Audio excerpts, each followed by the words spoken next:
कहानी की शुरुआत डेविड किम, उसकी वाइफ पामेला और उनकी बेटी मार्गोट की फैमिली लाइफ से होती है। कंप्यूटर स्क्रीन पर फोटोज, वीडियोस और कैलेंडर्स के थ्रू हमें उनकी पूरी फैमिली जर्नी दिखाई जाती है। कुछ समय बाद पामेला को कैंसर हो जाता है और उसकी डेथ हो जाती है। इस इंसिडेंट के बाद डेविड और मार्गोट इमोशनली एक दूसरे से दूर होते चले जाते हैं। अब मार्गोट 16 साल की हो चुकी है। एक रात वो अपने फादर को बताती है कि वो पूरी रात के लिए स्टडी ग्रुप में जा रही है। रात को डेविड सो जाता है। जब वह सुबह उठता है तो देखता है कि मार्गोट घर नहीं आई है। डेविड के फोन पर मार्गोट की 3 मिस्ड कॉल्स भी होती है जो रात को आई थी। डेविड उसे फोन और मैसेजेस करता है पर उसे कोई जवाब नहीं मिलता। लैपटॉप से डेविड मार्गोट के पियानो टीचर के नंबर निकालकर उन्हें कॉल करता है।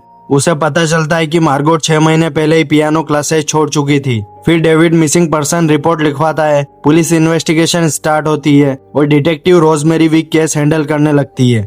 डिटेक्टिव डेविड से मार्गोट के फ्रेंड्स के बारे में पूछती है। फिर डेविड मार्गोट के लैपटॉप और सोशल मीडिया अकाउंट्स चेक करना शुरू करता है। वो मार्गोट के सारे फ्रेंड्स से पूछताछ शुरू करता है। डेविड को मार्गोट के किसी फ्रेंड से पता चलता है कि स्टडी ग्रुप तो रात 9 बजे तक ही था। उसे ये भी पता चलता है कि मार्गोट के क्लोज फ्रेंड्स असल में उसके क्लोज फ्रेंड्स नहीं थे। स्कूल में वो काफी अकेली थी। फिर डिटेक्टिव उसे बताती है कि मार्गोट कार में अकेले शहर के बाहर गई थी और जो पैसे डेविड मार्गोट को पियानो क्लास की फीस के लिए देता था, मार्गोट उन्हें किसी और के अकाउंट में ट्रांसफर कर रही थी। मार्गोट यूकास्ट ऐप के जरिए अक्सर ऑनलाइन स्ट्रेंजर्स से बात करती थी। डेविड को यूकास्ट ऐप पर एक प्रोफाइल मिलती है जिसका नाम फिश एंड चिप्स होता है। पहले उसे लगता है कि शायद इसी पर्सन ने मार्गोट को किडनैप किया है, लेकिन पुलिस वेरीफाई करती है कि वो सस्पेक्ट इनोसेंट है। फिर डेविड को मार्गोट के टम्बलर अकाउंट से पता चलता है कि वो अक्सर बारबोसा लेक जाती थी। पुलिस वहां सर्च करती है और मार्गोट की कार लेक के अंदर मिलती है, लेकिन कार के अंदर उसकी बॉडी नहीं मिलती। फिर पुलिस उस लेक के आसपास के इलाके में मार्गोट की खोज शुरू करती है। मीडिया पूरे केस को कवर करने लगता है। पुलिस को एक क्रिमिनल का रिकॉर्डेड कन्फेशन मिलता है जिसमें वो बताता है कि उसने ही मार्गोट को मारा है। कन्फेशन रिकॉर्ड करने के बाद उसने सुसाइड कर लिया था। पुलिस मार्गोट को डेट बताकर केस को ऑफिशियली क्लोज कर देती है। सब लोग मान लेते हैं कि मिस्ट्री सोल्व हो गई है, लेकिन डेविड सेटिस्फाई नहीं होता।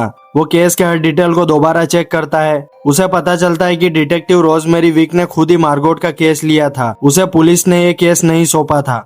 डेविड डिस्कवर करता है कि जिस क्रिमिनल को मार्गोट का किलर बताया गया था उसका मार्गोट से कोई डायरेक्ट कनेक्शन ही नहीं था। यहीं से फिल्म का सबसे बड़ा ट्विस्ट रिवील होता है। पुलिस डिटेक्टिव रोजमेरी विक से इन्वेस्टिगेशन करती है। असल में डिटेक्टिव रोजमेरी विक का बेटा रॉबर्ट शुरू से ही मार्गोट को पसंद करता था। रॉबर्ट ने उसे यूकास्ट ऐप पर देख लिया और उसने फिश एंड चिप्स नाम से फेक प्रोफाइल बनाई ताकि वो मार्गोट से बात कर सके। और मार्गोट ने ही रॉबर्ट को हॉस्पिटल बिल्स के नाम पर पैसे ट्रांसफर किए थे। एक दिन मार्गोट जब शहर से बाहर जा रही थी तब रॉबर्ट ने उसका पीछा किया। रॉबर्ट उसे पैसे वापस देना चाहता था। दोनों बारबोसा लेक पहुंचे।